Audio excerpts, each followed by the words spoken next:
When you first set out to build a brand, or if you hear from people that it's important to have a brand, it can be really confusing about what that actually means. Here in this video, I'm going to break it down the visual side of branding, your brand identity system. All of the different elements that you should consider when you're putting that together so that you get a picture of what your brand actually is on a very practical, tangible level. Keep in mind though, this is only a tip of the iceberg. This design process, this creative process, really shouldn't be completed until after you know what your brand stands for. If you want to get more branding intel insights and knowledge, hit the subscribe button below. And at the end, if you like this video, please give me a thumbs up. It's super helpful and helps more entrepreneurs, more smart humans like you find this content. I hope you're ready to nerd out with me because we are going to go deep into the psychology of visual branding and talk about the psychology of different font selections that you can make for your brand. Hi, I am Decorative Fonts of Excel SMM, a social media marketing agency based in the Philippines, delivering you with results-oriented marketing solutions.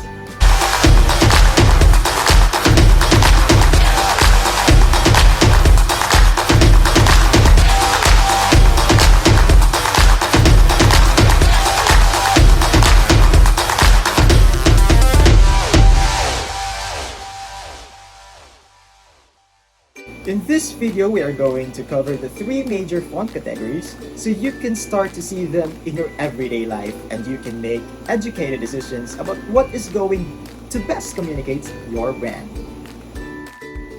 Now, there's been a bunch of different studies on this.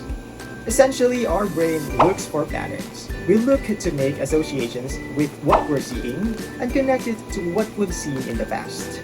So all of these associations are built over time. And you can tap into some of these already true associations to tell people something about your brand. The key here is to build your brand on truth, not on trends. So especially in the font world, things come and go out of style. But if you're choosing something based on the psychological narrative, like how you want people to feel, what you want them to understand about your brand, you're going to be making a selection that lasts the test of time. So let's go into the three types. The first type is serif fonts. Serif fonts are the ones that have a little stroke at the end of them. Think about reading any book in your library, or newspapers, or Metro magazine, or other magazines. The signature font in a timeless print publication. And books that we see are serif fonts.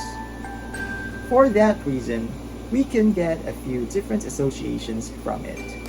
First of all, it feels very timeless, kind of stylish, like it's not going to go out of style. It's not something that's trendy or modern. Like anything, it's more traditional and formal. To give you a common example of a serif that is very well known is Times New Roman. So if you want to communicate to people that you aren't going anywhere, that they can trust you no matter what, and that your product or service is worth the reassuringly high prices that you charge, a serif font would probably a great primary brand font for you.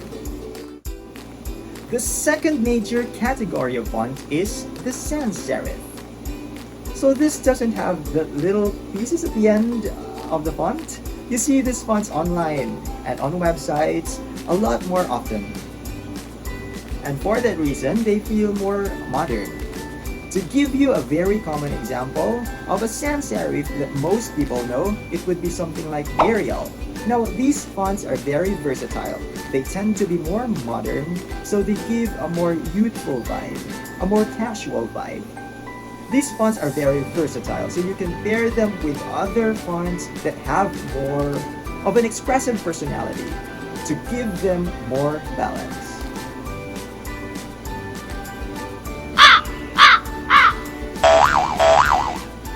The third major category of font is the script fonts or any of the handwritten fonts. Think about like Kellogg's cereal or Instagram. Their logos feature script fonts.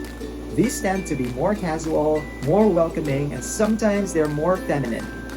But it's not always that way, because if you have a graffiti style script, it's going to give you a very different emotion than a script that was written on a love letter or by a child. All of these have very different meanings and associations. But in general, the script fonts are something that should be used more sparingly because they are quite loud psychologically. They tell us a lot because they have a lot of extra context in them. They're not usually as readable, so it's not something that you want to use for long headlines, and definitely not for your body paragraphs.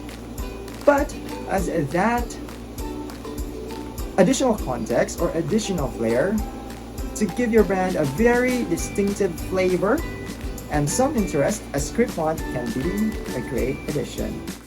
And let's add a bonus, a catch up to the end here. So those are the three major fonts and the personalities that are associated with each, but there's also something that I like to call decorative fonts. Sometimes script fonts can fall under this, but it's not under or necessarily so. These are the ones that are kind of weird. So sometimes they look very modern, sometimes they look like, I don't know, the old west. Sometimes they look very decorative. Like they actually have like flowers drawn into the letters. These are all display fonts. And similar to the script, they should be used very sparingly. But they can be an effective way to add a lot of personality to your brand. You have to be careful with decorative fonts though, because they tend to go out of style relatively quickly. And you don't want to do anything that's too trendy if the primary expression of your brand. Maybe use it for a campaign or maybe a specific product that you're releasing now and it's not going to stay around for a long time. But I would stick to the Serif fonts, the sans serif fonts, and the script fonts for anything that's going to be primary fonts to your brands. And keep in mind, there's a bunch of different style choices that you can make with the fonts and the types that you're using to convey different things as well. So a very bold font is gonna feel very strong and sturdy, where a very skinny, dainty font is gonna feel like more airy, modern, and light. Fonts that are very squished together and condensed, it's called kerning, but we won't go there. But all squished together, they feel very frantic, very high energy. Whereas fonts that are very spread out, again, they have more luxurious feel, like a more relaxed, confident feel, because they have all of that space between the letters. If you use all caps fonts, sometimes those can feel like you're shouting at people. But more often, especially when you're using them for headlines, it feels more strong, more assertive. And sometimes, depending on the font that you're using, sometimes the all caps just looks more clean, so it almost blends into the background a little bit. So if you have a lot of other loud design elements, choosing all caps might be a nice way to just make the visual effect very clean. If you do something like use only lowercase in your text, like say in your headlines, in your logo, that adds a very casual feel. It's playful, it's unexpected, like you're not following the rules. You're using all lowercase. So I hope this gives you some examples, some ideas of what to look for as you're out in the world seeing these different fonts and choosing the right one to communicate the right thing for your brand. If you found this helpful, please press the subscribe button. I would like to share my future videos with you. And comment below, do you have favorite fonts? Have you selected one for your brand? I'd love to hear it. I'm such a type and font nerd. Just trust me, I would love to see what you have selected and why you selected it. So comment below with that and have an awesome day.